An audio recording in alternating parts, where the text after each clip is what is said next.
I don't like to use this word, but is part of this market, investors, panicking? No, I don't think. No, I mean, again, panic is the wrong word.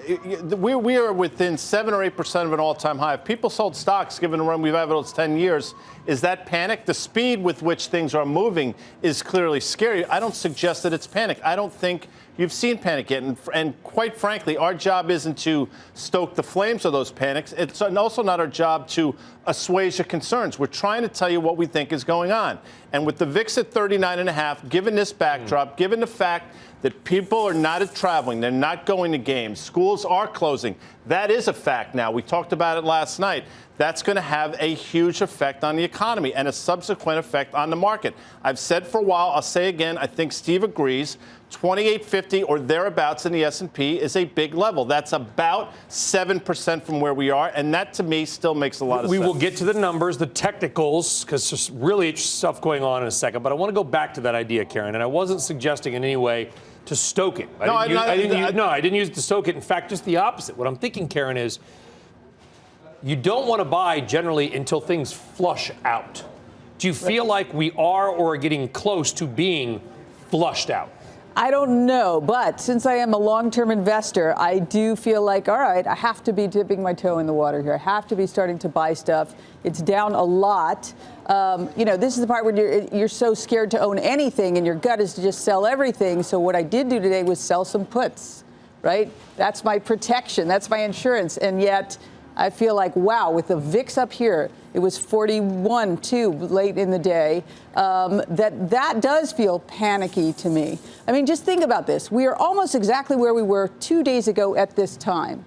And yet, if we had seen flat yesterday, flat today, and ended up here, that would have a very different feel to it than what's happened in the last 48 hours.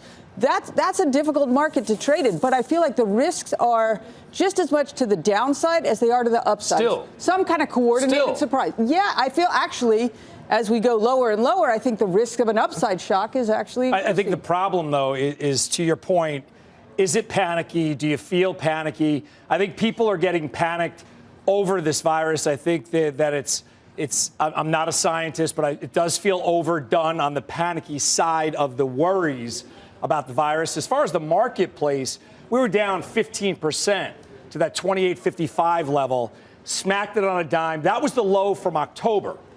So that's the low you have to look at. If we break that, then all hell could break loose in the overall market. Then you're going to see panic. The problem is you haven't seen a great flush day. Because to Karen's point, you're down 1,000. Well, that's what I asked. This was not a flush day. Well, I know we rose yesterday. That's the problem. So you get a flush day where you're down 1,000 points and then you rally 1,000 points. So that's confusing investors because no one understands what changed in a 24-hour period. And this is the way markets do act while you're trying to research a bottom. I don't think we're there yet. But I do think people are getting over-panicky about stuff that they shouldn't be. Some of these giant swings are, and we've been talking about this for months. The Wall Street Journal actually had an article about it today, lack of liquidity. So some of these swings, even on the upside, are weird things like people raising collateral. You've got ETF mismatches, that kind of stuff. These are all leveraged accounts that the average person has no ability to come in contact with. I rarely come in contact with them, but what happens is they wind up exacerbating the move. So they get triggered buy stops on the upside on an intraday high. They get triggered sell stops on a low, on an intraday low. And that's what confuses most. Yeah, but I wouldn't characterize what's gone on over the last 2 weeks, and I don't think you're doing this, but I would not want to characterize what's gone on over the last 2 weeks as simply just levered products creating volatility in the market. There is an actual economic impact going on here, and that's not to minimize the health impact, but because people are uncertain, because people are canceling schools and not flying, that is a real economic deflationary shock. Now, we don't know how long that's going to take. And part of the reason why, in my view, the market is so jittery is because of the uncertainty. Yeah. How do I price that? What price do I put on a 3-week stop of travel? What price do I put on a 6-week stop of travel? Nobody knows. Well, and I think that's where we've maybe been wrong. And I think that I was watching coverage today in the show, and you notice I didn't say coronavirus fears. I said recessionary fears, because I think that's what it is. We're getting a lot of comments, people on Twitter, they're saying, oh, the virus is small and it's survivable. And those things right now are very true, thankfully. The markets are not down because of coronavirus. The markets are down because of the economy. Right. And the economy is being looked at shakily because of the virus. I just wanted to say that because I think people, they misinterpret it. 33 billion Chinese tourists brought in terms of dollars, 2018.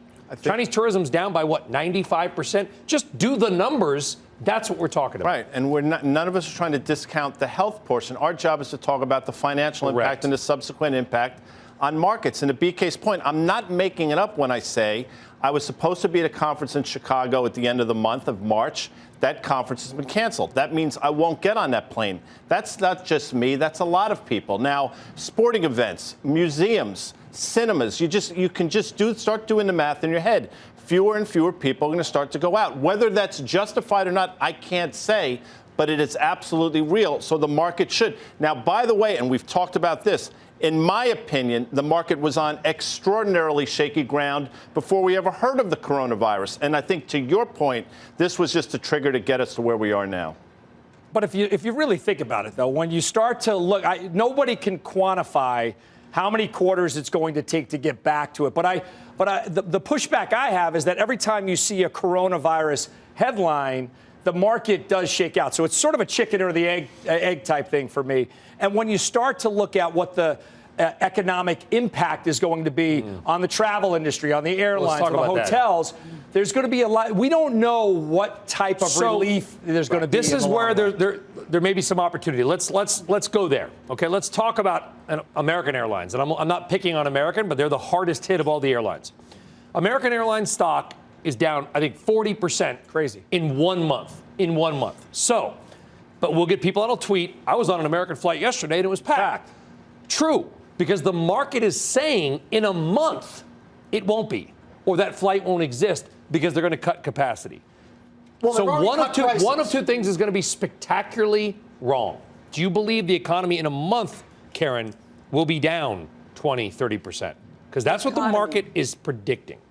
20 or 30. No, I don't. But I think, though, that the airlines, we talked about this a couple days ago, have a unique business model that is particularly not good in this kind of environment where you have heavy fixed costs, right? You own the planes, you have the labor. Those are big costs, right? That infrastructure. Oil is down. I understand jet fuel's cheaper. But when you have a contraction in a model like that, that's worse than, people not going to a retailer. That's worse. Yeah. Look at American Airlines lost, and United, if you're on the radio, you can't see the graphic, Guy, lost 13% today. Yeah, I understand. On top of 35% declines coming into today. Delta Airlines down 7.5% today. And, we're coming into a period of time where we're going to know a lot more over the next couple of weeks. I think your point, don't discount the fact that now a lot of schools are going on spring break. This is typically a time of year over the next 3 weeks when people do travel as families. Let's see what happens there. I suspect families aren't going to travel like they have in the past. Let's just see. I'm not trying to stoke the flames. All of your time in the markets, this is a systemic selling that I have only seen a handful of times during, obviously, flash crash when we saw it during the financial crisis.